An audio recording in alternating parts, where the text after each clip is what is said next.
보험 이야기 보리. 부자 이야기 뿌리. 아, 예. 이제 정말 자기 안방이냐 너무 익숙한 거 아니에요? 내가 곧 파트너 바꿔버릴 거예요. 꼭 여기를 지키겠습니다. 얼굴이 제가. 훨씬 더 큰 남자로. 예. 제가 앞으로도 이렇게 가겠습니다. 네, 얼굴이 예. 더 큰 남자로 다음에 바꿔버릴 거예요. 얼굴 너무 작아요. 아유, 참 칭찬으로 생각하고 열심히 하겠습니다. 네. 지난번에 그 민식이법 관련해서 말씀도 드리고 또 운전자 보험 관련해서도 말씀을 드렸는데요. 사실은 솔직히 고백을 하자면요. 제가 20년 동안 생명보험에 있다가 이제 손해보험 온 지 7개월밖에 안 됐습니다. 그래서 우리 손해사정사 우리 대표하고 계신 우리 이세현 대표님께 궁금한 거를 좀 몇 가지 좀 여쭤보려고 그래요. 네. 예. 사실은 그 운전자 보험이라는 것이 네. 지금은 저는 알고 있지만 이 자동차 보험 들면 다 되는 거 아니야? 저는 네. 그렇게 생각을 했거든요. 네. 그럼 운전자 보험은 도대체 어떻게 다른 거냐? 그래서 앞 시간에 간략하게 네. 분류를 해봤지만 네. 그거 한번 제가 여쭤보고 싶어요. 네. 원래 사람이 사람을 다치게 하면 네. 처벌을 받아야 되잖아요. 처벌 받아야죠. 그렇죠. 음. 근데 자동차가 도로에 많아지면서 예. 자동차 사고로 사람이 다치는 경우가 너무 많은 거예요. 음. 근데 그때마다 다 처벌을 했더니 어떻게 되냐면은 음. 산업이 안 돌아가는 거예요. 자동차가 많아지고 이렇게 많이 다녀야 산업이 육성이 되는데 그래서 전두환 때에 자동차 보험을 만든 거예요. 그래서 자동차 보험 가입을 의무화하고 자동차 보험에 가입을 한 경우에는 자동차로 사람을 다치게 하더라도 형사 책임 묻지 않겠다. 대신 그러니까 다치면 다친 거 치료해주고 이런 건 해줘야 되는 건 당연하지만 이것 때문에 나쁜 놈 이렇게 하고 감옥에 넣지는 않겠다. 이게 쉬운 표현으로 그렇게 되는 거예요. 운전자 보험이. 아니요, 자동차 보험. 자동차 보험이. 예, 예. 그렇게 됐어요. 그런데 그렇다고 해도 자동차로 사람을 다치게 할 수 있는 건 맞잖아요. 그러나 그런 와중에서도 중과실에 대해서는 형사처벌을 피할 수 없어라고 했어요. 그래서 그 중과실을 하게 되면 형사처벌을 피할 수 없는 거예요. 예를 들면 벌금이라든가 혹은 이제 구속이 될 수도 있고 그런 형사처벌들이 생기는데 그런 것들을 형사 합의를 통해 가지고 처벌을 그 합의나 이런 걸 통해 가지고 처벌을 피해갈 수 있는 거예요. 예. 그런 제도를 만들었는데 그런데 또 그것도 돈이 있어야 되잖아요. 그렇죠. 형사합의를 하려면 형사합의를 통해 가지고 형사처벌을 피하는데 형사합의를 하려면 돈이 있어야 되잖아요. 그렇지. 합의금을 내야 되니까. 그렇죠. 근데 그 합의금이 사고가 나면은 그때 그 서민들 구할 수 있는 돈이 별로 없잖아요. 그래서 우리가 그 유사시에 암에 걸렸을 때 이렇게 보험금 받아가 치료를 할 수 있는 것처럼 운전자 보험도 내가 갑자기 예기치 못하게 사고를 냈을 경우에 합의금을 쓸 수 있도록 만든 게 운전자 보험이죠. 그러니까 형사 합의금, 뭐 벌금, 뭐 변호사 선임 네, 비용 그쵸. 이런 것이 다 운전자 보험으로 해당이 되는 거잖아요. 그렇죠. 그래서 자동차 예를 들면 이렇게 되는 거예요. 사망 사고가 났어요. 예. 그럼 이건 중과실 사고에 들어가요. 내가 자동차 사고로 사람을 사망하게 했으니까 사망하게 했으면 중과실인 그쵸. 거예요. 근데 저는 중과실이 어떤 건지 알지만 그래도 여기 보시는 우리 네. 구독자분들은 모르실 네. 수 있으니까 네. 중과실에 대해서도 한번 설명해 주시죠. 중과실은 말 그대로 무거울 중자예요. 그래서 모든 사고는 과실이 있기 때문에 나지만 그 중에서도 굉장히 큰 과실에 의해서 사람이 커다란 장애를 입게 되거나 혹은 사망에 이르게 하거나 아니면 신호위반 같은 경우는 너무나도 명백한 과실이잖아요. 자기가 일부러 그걸 보고도 하는 거잖아요. 그렇죠. 이렇게 이런 중과실 항목을 13개를 정해놓고 그 13개 항목 안에 들어가게 되면은 그 13가지예요? 예, 예. 저 12개인 줄 알았는데. 12개는 다 늘었어요. 하나 늘었어요? 예. 저한테 허락도 안 받고 언제 늘었지? 그래서 예. 그렇게 되면은 그 부분 11대?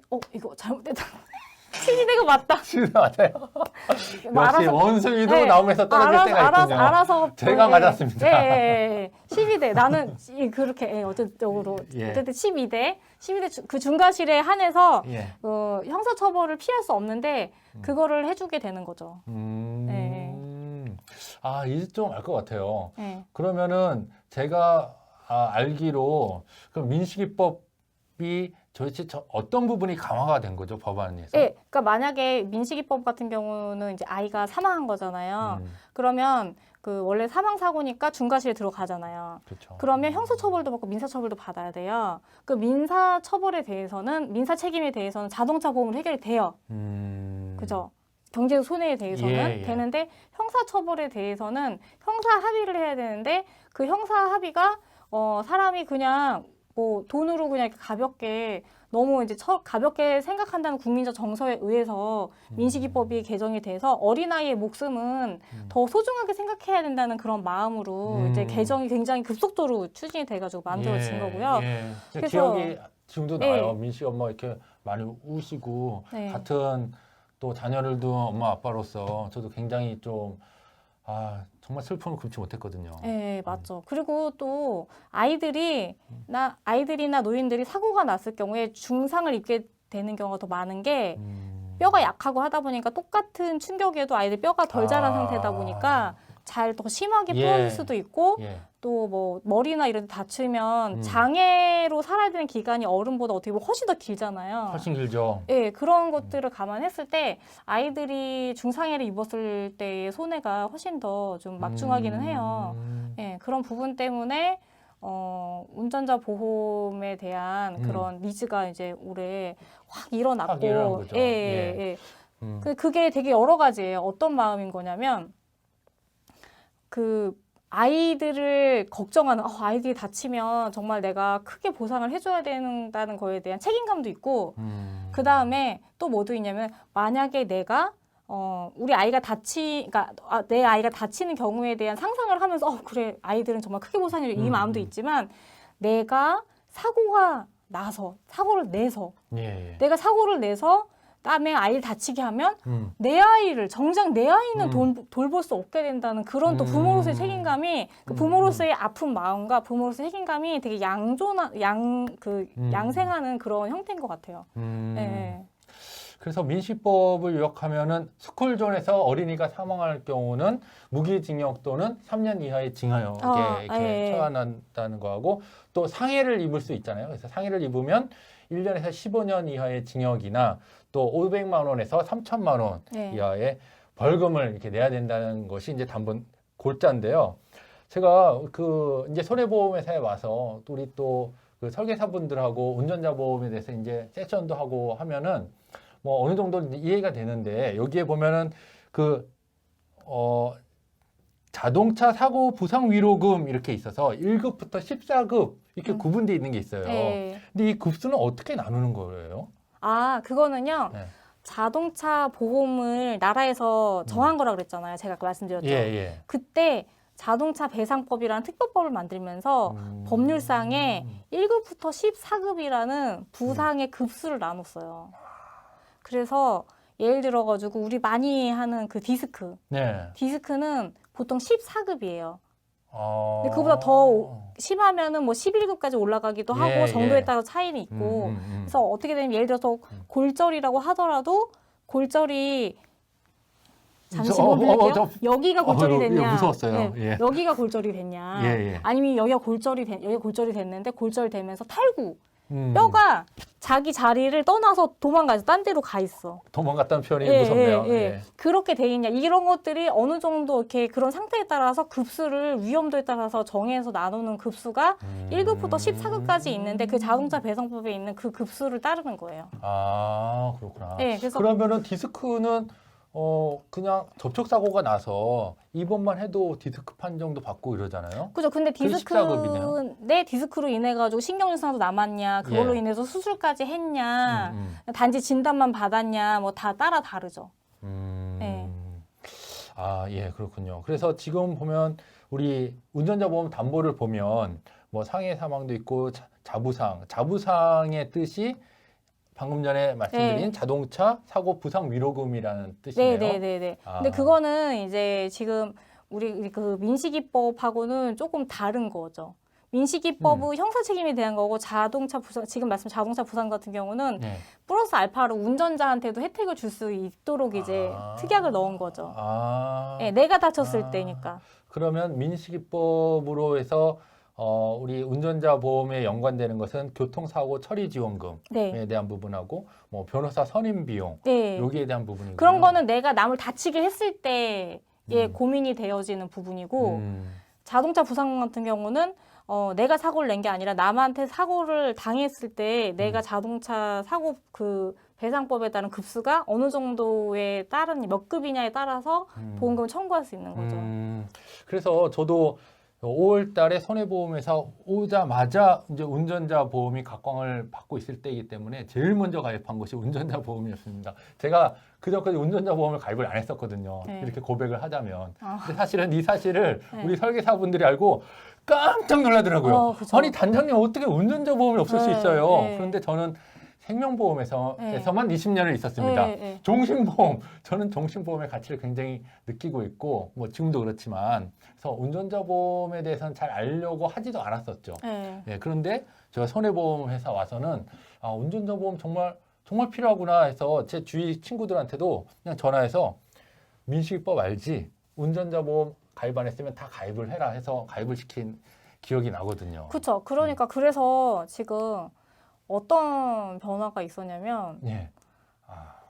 지금 그렇죠. 이거를 제가 궁금해가지고 단장님한테 한번 정리해봐 주세요 그랬잖아요. 예. 근데 단장님 정리하면서도 놀라셨죠? 깜짝 놀랐습니다. 운전자 보험은 아시다시피 한 사람 앞에 2개씩 가입하고 이러진 않잖아요. 네. 그러니까 100여 명한테 그걸 네. 이렇게 파신 거죠. 네.